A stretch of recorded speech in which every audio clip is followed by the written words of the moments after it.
Bonjour mes chers amis, ce troisième dimanche de l'Avent est appelé dimanche de la joie.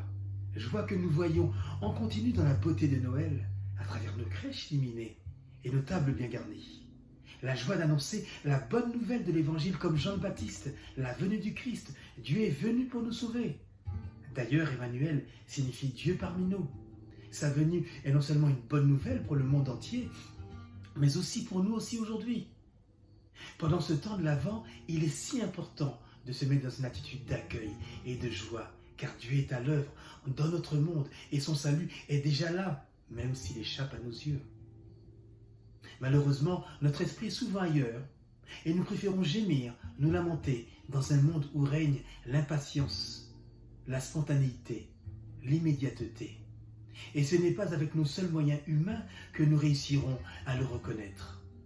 Mais le plus grand malheur du monde, c'est l'incrédulité, c'est le manque de foi, c'est ne pas reconnaître la présence de Dieu au milieu de nous. Et par ce refus de Dieu, nous nous éloignons de celui qui est la source de vie.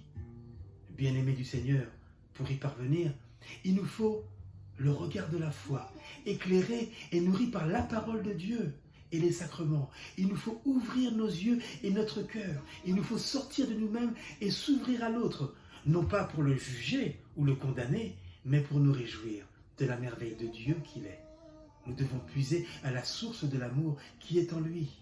En ce dimanche, alors tournons-nous vers le Seigneur et préparons les chemins du Seigneur en accueillant cette invitation à la joie, comme un appel à la foi, comme une foi rayonnante et communicative.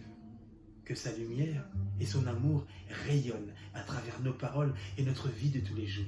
Amen et bon dimanche. Soyez toujours dans la joie.